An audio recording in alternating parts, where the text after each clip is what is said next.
Mesdames et messieurs, bonjour et bienvenue à ce nouveau numéro de votre magazine spécial Actualité. Aujourd'hui, cette émission a aussi un format spécial parce que nous allons parler d'un programme Tomiko Tissa de NDI. Tout autour de ces débats, un thème choisi pour en débattre. Le thème, c'est quelle est la part des partis politiques dans l'éducation civique et politique de l'électorat. Alors, je ne serai pas seul dans cette émission, comme je vous ai dit, c'est vraiment dans un format aussi spécial. J'ai avec moi 4 co-débatteurs, ils sont des deux tendances, 2 de la majorité présidentielle et 2 de l'opposition. Alors sans plus tarder, je vais procéder à la présentation de mes co-débatteurs. J'ai en face de moi M. Jess John Numbi, il est de l'ECT, candidat député provincial dans la province du Olomami, précisément à Kanyama. Bienvenue, monsieur. Merci beaucoup. C'est un plaisir de se retrouver sur ce plateau. Merci beaucoup. Et puis, justement, de l'autre côté, nous avons monsieur Afebou Sassama Jess. Lui, il est de l'AFDC, candidat également député provincial dans la commune de Kimbonseke. Bienvenue. En tout cas, merci. Alors sans plus tarder, je vais passer de l'autre côté, du côté de l'opposition, comme je l'ai dit tantôt. Lui, c'est M. Kito Mondombele. Voilà, c'est M. Sito Mondombele.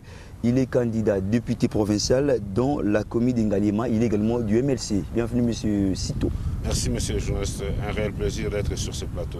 Alors, je vais terminer avec Mme Machukio Zabibou Elisabeth. Elle est du MSR, mais également candidate députée provinciale dans la commune d'Elema. Bienvenue, madame. Merci beaucoup, messieurs les journalistes. Alors, sans plus tarder, nous allons passer au vif de notre débat. Les thèmes, c'est connu. Alors, je voulais commencer avec M. Jess. Pourquoi faut-il éduquer l'électorat? Pourquoi? Merci. Vous savez, il faut d'abord commencer par définir l'électorat. L'électorat, c'est pratiquement cette classe des Congolais ou des personnes majeures, selon la loi de chaque pays, qui sont habilitées à élire, qui ont le droit ou le devoir d'élire, de choisir les personnalités, les candidats, parmi les candidats. Et chez nous, les électeurs, c'est à partir de 18 ans qu'on devient électeur. Et pourquoi l'éducation? Parce qu'en fait, il est important que nous puissions tous ensemble maîtriser comment fonctionne notre système étatique, comment fonctionne le gouvernement, comment ça se passe le choix des dirigeants dans tel ou tel autre cas. Alors il est très important que l'on puisse effectivement éduquer cet électorat pour lui permettre de faire des bons choix. Au niveau des politiques, nous avons besoin d'éduquer notre électorat aussi parce que nous avons des objectifs. Et parmi ces objectifs, ce sont ceux de gagner le pouvoir, ou plutôt de prendre le pouvoir, de gagner les élections. Nous devons donc préparer les nôtres afin de bien mener nos stratégies pour gagner les élections et diriger, bien sûr. Et monsieur Jess, parce que vous êtes apparemment des homos, vous partagez également cet avis. Pourquoi faut-il former ou éduquer l'électorat? Oui, du fait qu'on est acteur politique et puis avec notre système, nous sommes dans un système démocrate, on doit faire l'effort là d'éduquer notre électorat parce que ce sont eux qui iront au vote, qui feront le choix de leurs dirigeants. Si ces derniers ne sont pas bien informés sur les enjeux, sur l'élection, et puis ils ne sont pas informés, ils n'ont pas des informations, comment ça se passe, quelles sont les procédures qui se passent, tout cela, nous-mêmes, nous serons bloqués pendant le processus. Je vais passer le micro, je crois, de l'autre côté de l'opposition. Il y a M. Sito qui regardait déjà.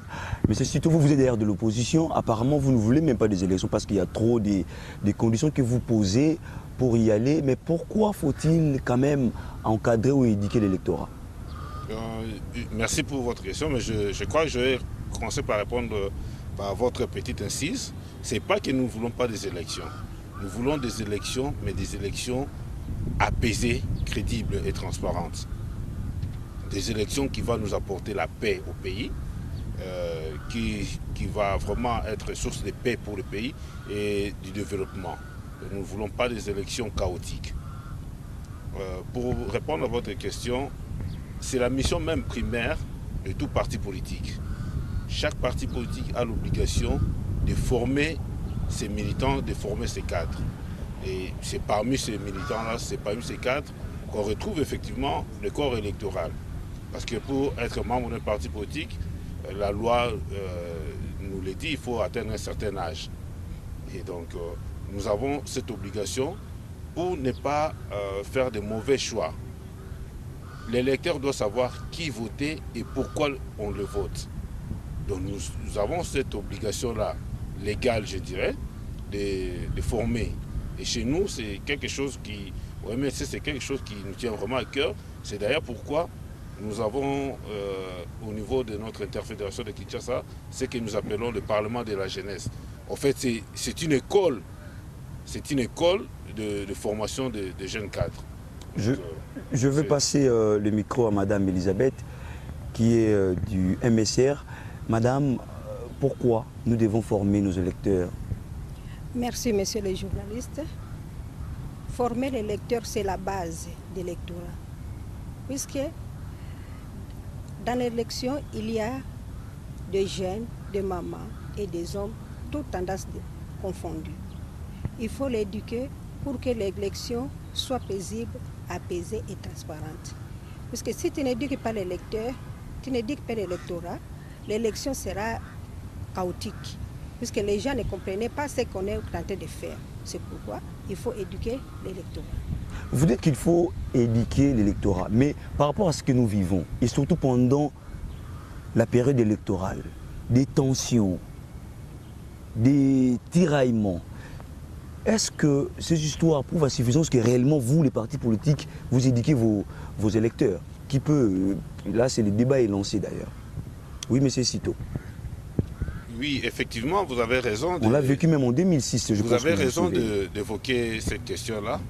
On a connu des choses dans ces pays. On a connu des situations chaotiques dans ces pays après les élections. Effectivement, c'est parce que nos militants, les électeurs en général, n'ont pas été suffisamment formés, n'ont pas été suffisamment outillés. Certes, il faut revendiquer nos droits, mais il y a des manières de le faire. Hein, certains sont allés dans la rue, c'est parce qu'ils n'ont pas suffisamment été formés. Mais par contre, chez nous, c'est un peu très rare de voir nos militants descendre dans la rue pour un rien. Hein, ça veut dire, notre président a toujours prôné de faire, en 2006, quand nous avons perdu les élections, dans les conditions que vous connaissez, il a pris l'engagement, nous avons pris l'engagement au MLC de faire une opposition républicaine. Donc ça veut dire une opposition qui respecte les textes légaux et qui se cramponne justement sur ces textes. Donc chez nous, on ne connaît vraiment pas ces histoires-là, des casses, tout ça. Nous formons suffisamment bien nos militants. Alors vous dites qu'il y aura une question, monsieur Jess, vous êtes de l'ECT de la majorité présidentielle. Qu'est-ce qui peut être à la base souvent des tensions? Parce que nous avons organisé 2 fois les élections dans notre pays. En tout cas, on a vécu à ça. C'est dit à quoi vous dites que non, vous formez vos lecteurs, vos électeurs plutôt. Mais qu'est-ce qui fait que pendant les élections, il y a toujours des tensions et puis souvent causées par ces électeurs-là? D'abord, il faut dire que la formation, elle est permanente. Donc, nous ne devons pas estimer qu'on a eu un diplôme en électorat, c'est-à-dire on devient parfait. Non, c'est une formation qui est permanente. Chaque organisation forme ses militants selon ses objectifs. Il y en a aussi qui essayent de former leurs militants pour effectivement les préparer à aller dans la rue. C'est aussi leur droit, mais c'est une formation qui est négative parce que nous pensons que pour ceux-là qui, de leur manière, ils pensent qu'il faut préparer les militants au casse, parce que nous le sentons dans le langage de certains politiques. Quand ils doivent s'exprimer, ils s'expriment en termes de chaos, en termes de l'apocalypse dans ce pays. C'est un peu ça qui crée. Alors, Est-ce que les militants ne sont pas suffisamment formés? Effectivement, il y a un problème de formation des électeurs. La responsabilité n'est pas que aux électeurs, mais la grande responsabilité est plutôt aux dirigeants, aux leaders. C'est souvent les leaders qui donnent le ton. Les électeurs ne se lèvent pas par eux-mêmes. Généralement, c'est l'appel du leader qui les amène à faire des casses. Nous avons vu dans cette ville certains leaders féliciter leurs militants pour avoir fait des casses. C'est ça le problème. Lorsque l'on est en train de faire pratiquement l'éloge des Koulouna, lorsqu'on est en train de faire l'éloge de ceux qui pillent, on est en train de faire l'éloge de ceux qui cassent et qui tuent même. C'est ça effectivement le grand problème. On devra arrêter avec ça. Donc on éduque de différentes manières. Ce n'est pas seulement une école où on donne des leçons, mais c'est aussi par la pratique. Il faudrait que les lecteurs voient en nous, dirigeants, cette capacité effectivement de se contenir, de pouvoir respecter les voix. Comme l'a dit mon co-débatteur tout à l'heure, je pense que chaque parti politique devait s'engager comme les leurs, comme il vient de le dire, pour essayer de rester dans la ligne du comportement républicain. C'est ça qui va effectivement permettre à ce que nous puissions avancer. Donc à notre niveau, nous pensons que l'éducation, oui, mais c'est beaucoup plus les attitudes ou le comportement des leaders qui créent des tensions. Mais c'est surtout, vous avez un avis contraire. Avant de passer la parole à madame. Non, je n'ai pas un avis contraire, mais je félicite mon co-débatteur. Ah, okay. Parce qu'il vient de reconnaître une chose, et c'est notre qualité. Mais malheureusement pour eux, de la majorité présidentielle, c'est vraiment à l'opposé. Parce qu'il dit tantôt qu'il condamne ceux qui font l'éloge de la violence, ceux qui font l'éloge, qui gratifient leurs militants après des casses. Mais quand on a aujourd'hui quelqu'un qui prétend au suffrage suprême, qui postule à la plus haute charge de la République, qui encourage les gens à l'insulte. Vous voyez, la contradiction vient de là. Mon frère condamne ces pratiques-là, mais eux-mêmes, ils ont proposé aux Congolais, comme candidat à l'élection présidentielle, une personnalité à moralité douteuse, je peux dire. Ah là, c'est vous qui le dites, hein? Oui. Ça n'engage que vous. Oui, ça m'engage, certes. Parce qu'on a tous eu ce qui s'est passé sur les réseaux sociaux. On a suivi le discours qu'on a tenu à Mbandaka. On connaît cela. Ça circule encore sur les réseaux sociaux. Voilà pourquoi j'ai dit, je suis heureux qu'ils reconnaissent notre qualité, mais par contre, je suis un peu déçu parce qu'ils nous proposent pratiquement l'opposé de ce qu'ils vantent. Nous allons passer la parole à Madame Elisabeth. Vous êtes du MSR. Avez-vous l'habitude d'éduquer vos électeurs? Merci, monsieur le journaliste. Je crois que tu connais l'MSR depuis le début. Notre parti politique est une partie que je ne sais pas le qualifier. Puisque Bandak, depuis que nous avons commencé les partis politiques et on a créé les partis politiques MSR, jusqu'alors, les partis politiques MSR est toujours dans l'éducation. Il est dit que leurs membres, il est dit que les jeunes, les femmes, puisque nous avons des ligues de femmes, ligues de jeunes et les cadres. Dans notre ligue de femmes, nous sommes toujours dans l'éducation des processus électoral. On nous indique toujours pour que nous puissions, si on gagne les élections, que les élections soient apaisées, transparentes et inclusives. C'est ça. Monsieur Jess, vous êtes de l'ECT, de la majorité présidentielle. Avant de passer la parole à l'autre monsieur Jess, vous avez bien parlé ici, beau parler même. Vous avez reconnu quelque part ces erreurs. Mais si réellement vous éduquez vos électeurs, mais pourquoi on arrive-t-on? Oui, c'est ce que j'ai dit tout à l'heure, parce que la foule n'a pas d'âme, en fait. Les masses dans la population, il y a beaucoup de gens. Hein. Il y a les gens de toutes les catégories, il y a toutes les couches de la population. Les casses ne sont jamais le produit d'un hasard. Regardez aujourd'hui. Est-ce que vous voyez tous les jours les Quinois sortir et faire des casses? Non. C'est seulement quand quelqu'un va les appeler qu'ils vont faire des casses. Ça signifie quoi? Ça signifie que ce n'est pas un problème du peuple. C'est un problème de ses dirigeants. C'est un problème de ce leader. Donc le problème de casse n'est pas seulement ou nécessairement un problème de la foule. C'est beaucoup plus un problème de celui qui les conduit. Le peuple répond en fonction, ou plutôt répond à l'appel de son leader. C'est ce que son leader lui demande de faire que généralement il fait. Il y a bien sûr quelques dérapages qui peuvent arriver alors qu'on a appelé à la paix et puis bon, il y a 2-3 personnes qui se dérapent. Mais lorsque ça se fait de manière généralisée, c'est acté par généralement les leaders des partis politiques. On en a entendu. On a entendu des leaders. Il faudrait que nous soyons beaucoup plus réaliste quand nous sommes en train de nous présenter devant le public. Le public n'a jamais oublié ce que nous sommes en train de faire. Le public n'oublie pas ce que... nous pensons que le peuple est dupe. Non, le peuple n'est pas dupe. C'est ici que nous avons entendu des langages du genre Baswahili-Wana. C'est ici que nous avons entendu les activités du genre on a raté les élections et les armes ont retenti à Kinshasa. Le peuple n'a pas oublié. Donc il ne faudrait pas que l'on puisse essayer de faire faire la politique de l'autruche, c'est-à-dire se présenter comme des donneurs de leçons alors que l'on est réellement trompé. Lorsque nous disons que nous félicitons ou nous saluons, ce sont les propos qui nous sont présentés, mais nous n'oublions pas la réalité. Nous n'oublions pas la réalité et nous nous refusons tout simplement parce que nous nous mettons dans une optique que quand quelqu'un commence à présenter des belles paroles, c'est qu'il est dans l'optique d'un repenti.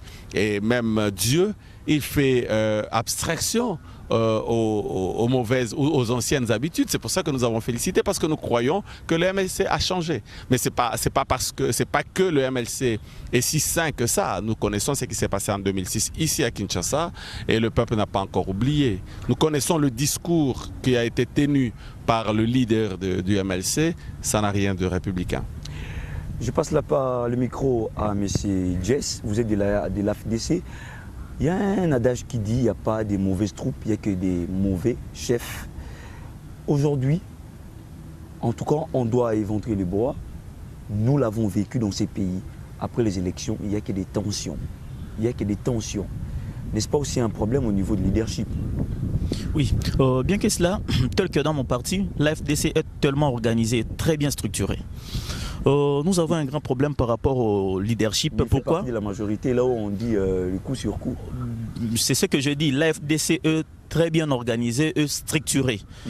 C'est parmi de meilleurs grands partis politiques dans ces pays qui est tellement organisé. On forme nos militants. Oui, parler de la formation aujourd'hui, c'est tout simplement un slogan. C'est pas tout le monde qui forme. C'est pas tout le monde qui parle la vérité à leurs militants. Mais c'est le contraire avec nous et puis chez nous. Tout d'abord, nos leaders doivent avoir l'habitude de sensibiliser leur masse. Parce qu'on a un problème de sensibilisation.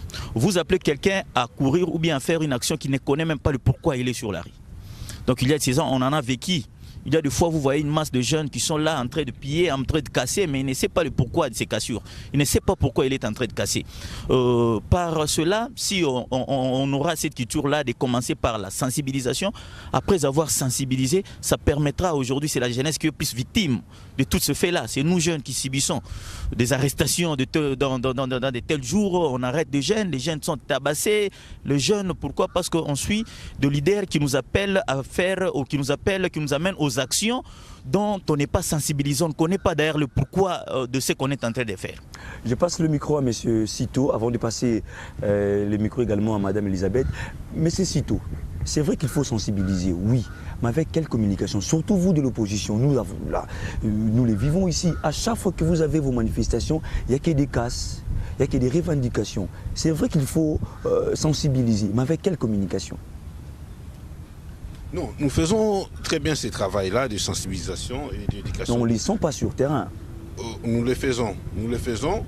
Mais je peux vous dire une anecdote. Le 1er août, quand le président Jean-Pierre Bemba, arrivait ici à Kinshasa, nos amis, malheureusement, ils ont tellement eu mal au ventre qu'ils ont inventé des astuces. Le président Jean-Pierre, on était encore avec lui à l'aéroport. Il n'était même pas sorti de l'aéroport, il traînait encore au salon d'honneur. Mais un officiel a monté un cortège avec des polos, des gens qui portaient nos polos, avec nos drapeaux, et a dirigé ce cortège ailleurs pour faire croire aux gens que le président était en train de passer. Et quand vous verrez des choses pareilles, vous direz que ce sont nos militants, alors qu'il n'en est rien. Ce cortège est allé jusqu'à Lipen, à Pigeon. Beaucoup de gens ont suivi ce cortège. Faux cortège. Un faux cortège. Mais des gens habillés en t-shirt MLC avec des drapeaux. Sur des motos, un faux cortège. C'est un officiel qui fait cela. Et quand vous verrez des choses comme ça, vous direz que nous n'avons pas formé nos militants. Alors que nos militants étaient disciplinés. Ces jours-là, avec tout ce qu'il y avait comme population dans la rue, il n'y a presque pas eu de casse. Pourquoi il n'y a pas eu de casse? C'est parce que nos militants ont été suffisamment formés. Nos militants ont été suffisamment formés. On nous a interdit d'accompagner notre président à sa résidence. On n'en a pas fait un problème. Il a été dirigé ailleurs et où il a passé ses nuits tranquillement. On était là, il n'y a pas eu de problème jusqu'à son retour. Si on ne formait pas nos militants, s'il n'y avait pas une bonne communication entre la hiérarchie du parti, les dirigeants du parti et la base, peut-être que ces jours-là, on aurait eu des problèmes. Madame Elisabeth, prenez le micro. Il n'y a pas longtemps, c'était la semaine dernière, la plateforme électorale et politique Ensemble a organisé un sit-in pour revendiquer, exiger le retour de Moïse Katumbi à la Cour de cassation. Vous êtes ensemble, il y a eu des cassures, il y a eu même des casses. Mais ici, vous nous dites que vous formez vos militants, vos électeurs. Ce n'est pas contradictoire. Nous, dans notre parti politique, nous formons les militants. Et on organise des manifestations. Si on organise, avant d'organiser des manifestations, on prend le temps pour former nos militants, pour y aller là-bas. Mais en arrivant là-bas, ce sont nos policiers, nos militaires qui commencent avec les gens.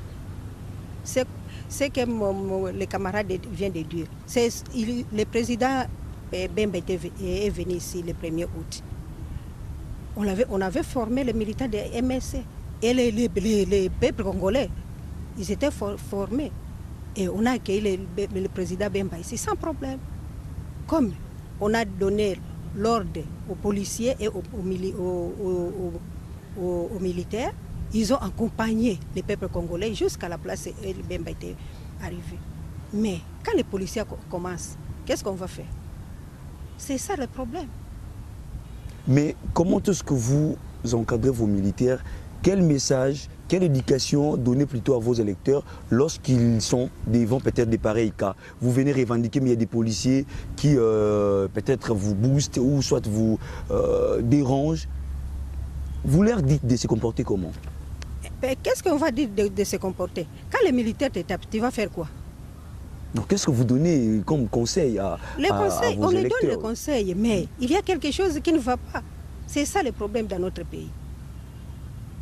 C'est ça le problème. Il faut éduquer les policiers. Il faut d'abord donner l'ordre aux policiers de ne pas déranger le peuple, de ne pas déranger les militants, qu'ils laissent les militants faire leur travail. Même s'ils cassent. Mais non, on ne commence pas par casser. On ne commence pas par casser. Je vais passer le micro à M. Jess de l'ECT, un faux cortège de Jean-Pierre Bemba circulait presque toute la ville de Kinshasa, chose que le MLC a déplorée. N'est-ce pas une politique de la majorité présidentielle? Je ne vois pas si le MLC estime qu'il y avait un faux cortège. Je pense que c'est peut-être un faux cortège orchestré par eux-mêmes. C'est généralement dans leur technique de créer des stratégies pour brouiller les traces, pour accuser demain, prétendre qu'il y a eu la majorité qui a voulu saboter ou faire ceci. Peut-être c'est eux-mêmes qui l'avaient organisé. Je ne sais pas comment ils ont organisé ça. Je n'ai pas été dans ce cortège-là, donc je ne peux pas réagir par rapport à ça. Mais néanmoins, s'ils ont estimé qu'il y avait une manœuvre qui était du genre à discrédibiliser leur leader ou leur parti, il y a des instances pour porter plainte. Est-ce que le MLC a porté plainte? Je ne sais pas. S'ils l'ont fait, je pense qu'ils seraient dans leur droit. S'il y a eu quelque chose qui s'est passé, ça ne serait pas de la majorité présidentielle. Je ne vois pas pourquoi la majorité présidentielle va organiser un tel cortège. Pour quelle fin? Pour quel objectif? Je ne le vois pas. C'est tout simplement une forme de distraction. C'est un manque de discipline, effectivement, au sein de leur mouvement. Quand les gens sortent, les uns vont à gauche, les autres vont à droite. C'est juste un problème interne qu'ils doivent corriger. C'est un manque de discipline. Ils devront plutôt discipliner les militants qui sont partis de l'autre côté, qui ont fait le tour de la ville, qui étaient dans leur tenue. Je ne vois pas comment des militants vont suivre quelqu'un qu'ils ne connaissent pas. C'est encore un autre problème. On se poserait la question, est-ce que ce sont leurs militants ou ce sont des gens qu'ils ont ramassés dans la rue? C'est des questions qu'il faut leur poser pour qu'ils puissent nous expliquer comment des militants vont suivre un faux cortège, vont suivre quelqu'un qu'ils ne connaissent pas. Ça signifie tout simplement que soit ce ne sont pas des militants, soit... vous savez, même dans la Bible, on dit les brebis connaissent la voix de leur berger.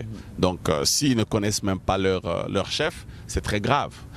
Mais il faut aussi noter que la question de la formation, de la sensibilisation est une question très, très fondamentale. Vous avez posé une question très importante à nos amis, ils n'ont pas pu répondre. Quel comportement prendre devant la police? Ce n'est même pas la police qui vous attaque ou qui réagit, non. Mais quelle est leur attitude lorsqu'ils rencontrent un homme en uniforme? C'est ça qu'il faut qu'ils forment. On va passer le micro à Madame Elisabeth, vous êtes du MSR.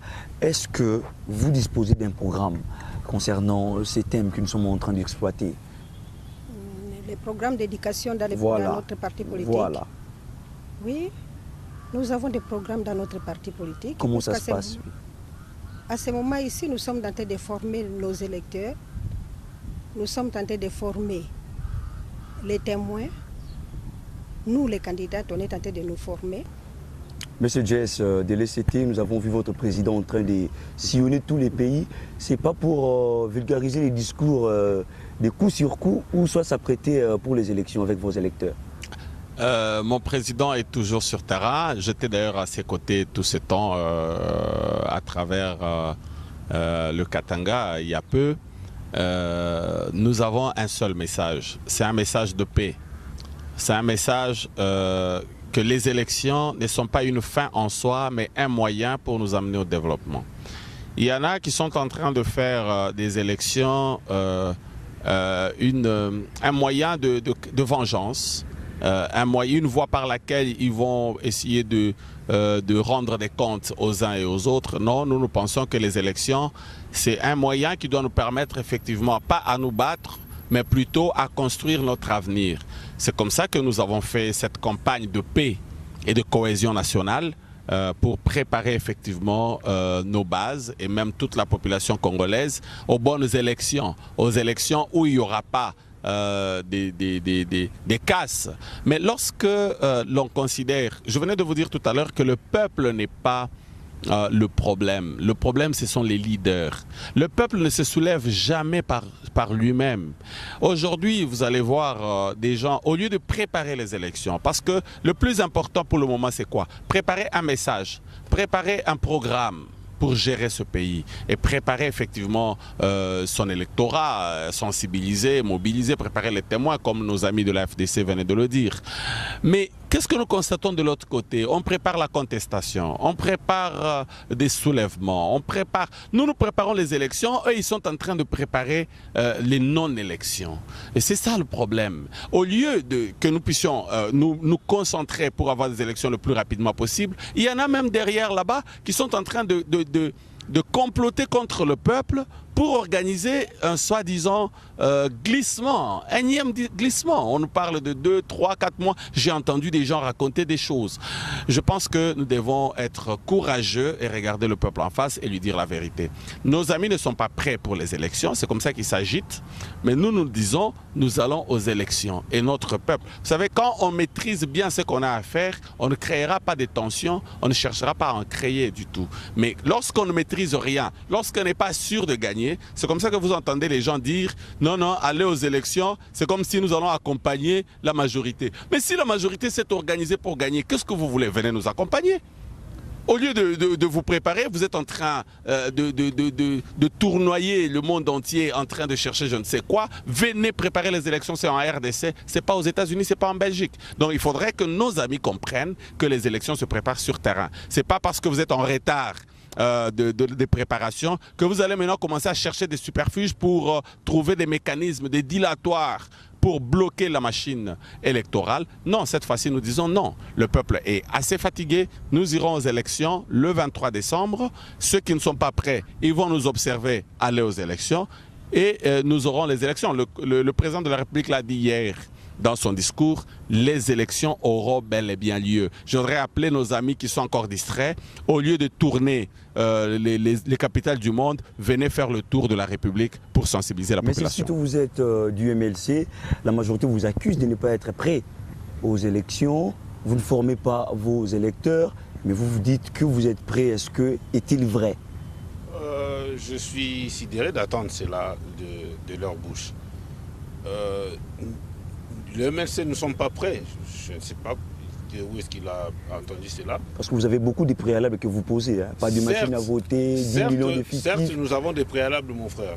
Nous avons des préalables. Même pour commencer votre émission ici, vous nous avez défini des choses qu'on devait faire et ce qu'on ne devait pas faire.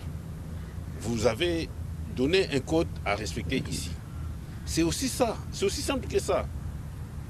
Même pour des élections, c'est toujours la classe politique qui se met et la société civile et tout le monde pour définir des règles. On a défini des règles. Nous, MLC, nous sommes, en termes de parti politique, nous sommes le premier parti politique à avoir aligné le plus de candidats sur toute l'étendue du territoire national. Nous sommes nous sommes aux alentours des 490 et quelques. C'est vrai qu'on n'a pas atteint les 500 députés nationaux.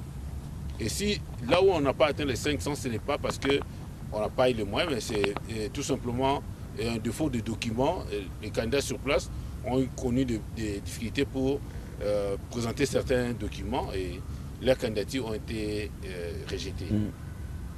Et un parti qui n'est pas prêt à aller aux élections alignerait autant de candidats. Au niveau des députations provinciales, sur les 715, nous sommes à environ 690, 680, comme ça. Un parti qui n'est pas prêt à aller aux élections dépenserait autant d'argent pour les élections de députation nationale et provinciale. Au bas mot, c'est pratiquement $1 million qu'il faut payer. Hein? Et le présidentiel, on a payé. Voilà, nous sommes prêts pour aller aux élections, mais comme je vous ai dit, on définit les règles avant d'y aller. Les règles qu'on s'est définies, ils sont là. Les règles qu'on s'est définies, c'était d'aller aux élections. La loi les dit clairement. La loi électorale les dit clairement. On ne va pas faire de vote électronique. On ne va pas utiliser la machine à voter. On va faire le vote, la méthode traditionnelle avec des bulletins. Et la CENI a essayé de trouver des astuces pour dire que on risquerait d'avoir des bulletins très grands avec le nombre de candidats. Mais avec cette histoire de regroupement, on a essayé de réduire. Et on est encore dans les temps. Les calendriers que Nanga et sa bande ont publiés. Quand ils publiaient ces calendriers-là, personne ne leur avait placé le bout de canot sur la tête pour leur forcer à publier ça. Dans ces calendriers, si vous le sortez, vous verrez que nulle part il est prévu le déploiement de ces machines.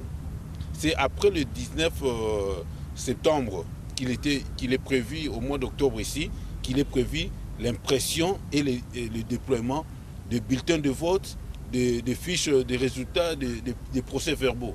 Et dans ça, où est la place de la machine à voter? Ce sont des petits préalables là, de rien du tout que nous posons. On arrive sûrement presque à la fin de ces débats, mais j'aimerais que vous puissiez lancer un mot, donner un message à vos militants, à vos électeurs, parce qu'il ne nous reste que 2 mois pour la tenue des élections. Je commence avec M. Jess de la FDC. À 2 mois des élections, vous êtes candidat député provincial dans la commune de Kimbantseke. Comment doivent se comporter vos électeurs pendant cette période? Bien, merci. Monsieur le journaliste, par rapport à votre question, on est en train de sensibiliser, traiter avec ma base, qui sont mes électeurs de la commune de Kimbantseke. Vous voyez aujourd'hui, en regardant Kimbantseke, vous allez constater sur les candidats, la grande majorité des candidats ne sont pas habitants de Kimbantseke.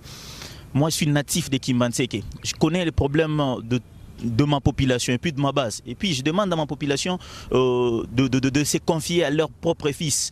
Ils doivent aussi avoir de voisins honorables. Ils doivent aussi avoir de voisins députés. On ne doit pas à chaque fois donner la chance aux certains opportunistes qui quittent leur coin d'ici et là pour venir arracher leur siège à Kimbantseke. Kimbantseke, ce n'est pas un poubelle qui peut accepter tout le monde. On se prépare à conséquence. Ma base est tellement mobilisée et puis prêt pour les élections. Monsieur Jess de l'ECT, avez-vous un message quand même à vos électeurs qui vous suivent en ce moment? Nous sommes déjà dans une période électorale. Comment doit-il se comporter, vos électeurs? 2 messages. Premièrement, c'est de dire que les élections, c'est d'abord nous. Les élections, ce ne sont pas les leaders, c'est nous le peuple. C'est nous qui devons choisir, c'est nous qui devons décider. Ils viennent se présenter. Nous avons présenté notre projet, notre programme de travail. Le peuple le sait déjà. Moi, je n'ai pas à faire un appel parce que le peuple me connaît déjà. Mais ce que je peux dire, c'est que le peuple doit s'approprier et savoir comment voter et qui voter. Ça, c'est très important. Un deuxième message, c'est que les élections, c'est une fête. C'est pas un moment de lutte fratricide. C'est pas un moment de verser le sang. C'est un moment où nous devons consolider notre cohésion, un moment où nous devons consolider nos liens patriotiques et que nous puissions effectivement penser au développement demain. Donc ce n'est pas le temps de nous tirailler, de créer des tensions inutiles. J'appelle donc à la paix, j'appelle ma population, mes électeurs à rester calme et à participer massivement à ces élections. N'attendez pas à la première heure, le 23 décembre, allez déjà pour le vote, pour que nous n'ayons pas de surprises. Et je les invite aussi à aller à la CENI pour aller expérimenter la machine à voter. C'est très important pour que nous puissions être beaucoup plus rapides et qu'il n'y ait pas des petits problèmes le jour du vote. Merci. Monsieur Cito, vous êtes du MLC. Un message à tous les électeurs du MLC, mais également les électeurs de votre commune. Oui, merci pour cette opportunité, cette belle opportunité que vous m'offrez, vous et la NDI. Au fait, je voulais seulement rappeler une chose à la population d'Ngalema. Ils ont élu à 2 reprises, nous sommes allés aux élections à 2 reprises dans ce pays, et la vie d'Ngalema n'a pas du tout changé. Certains problèmes qu'on n'a jamais connus en Ngalema. Nous sommes nés en Ngalema, on a grandi en Ngalema, on connaît bien cette commune. Certains problèmes qu'on n'a jamais connus, on fait leur apparition en Ngalema et n'ont jamais connu un début de solution. Tout simplement parce qu'on a confié la gestion du pays, de la Respublica, à des mains inexpertes. Alors là, c'est vous qui le dites. Oui, j'assume. Donc on doit cette fois-ci faire très attention, confier la gestion de la ville, de la Respublica, aux gens qui connaissent la gestion de la chose publique. Au fait, ce n'est pas... c'est une responsabilité. Quand vous êtes élu, vous avez une responsabilité, vous devez rendre compte. Mais durant ces années, 15-17 ans, on ne nous a jamais rendu compte. On venait en Ngalema faire des choses qui leur passaient par la tête, sans poser les problèmes aux habitants de Ngalema. Quel est votre souci? Vous avez besoin de quoi? on n'a jamais posé cette question. On venait faire des choses de par leur tête et ces choses-là n'ont jamais marché. Donc, il est temps qu'on confie la gestion de la Respublica, de la cité. Quand je dis la cité en général, donc, à des mains expertes pour bien la gérer. Madame Elisabeth, vous êtes, je crois, la dernière à prendre parole. Quel message lancez-vous aux militants du MLC, plutôt du MSR dont vous faites partie, mais également des électeurs de votre commune? Merci, messieurs les journalistes. Tout d'abord, je vais dire au peuple congolais d'aimer notre pays. Un beau pays, le Congo démocratique. Je vais dire aux militants du MSR d'aller aux élections. Je vais dire aux militants et aux électeurs de Lemba de voter les mamans. On nous a attribué 30% et nous sommes aux 5% si je ne me trompe pas. Il faut voter les mamans pour changer la politique du pays. Merci beaucoup. On arrive presque à la fin de ce numéro de Spécial Actualité qui était aussi un numéro dans un format spécial. J'ai reçu 4 co-débatteurs. Ils sont de l'opposition et de la majorité. Le thème qu'on a exploité, c'était quelle est la part des partis politiques dans l'éducation civique et politique de l'électorat. J'ai reçu pour vous M. Jess John Numbi. Il est de l'ECT, parti de la majorité présidentielle. Il est également candidat député provincial dans la province du Haut-Lomami et précisément à Kanyama. Merci d'avoir répondu positivement à cette invitation. Merci beaucoup, monsieur le journaliste. Et après lui, il y a M. Afebou Sassama Jess.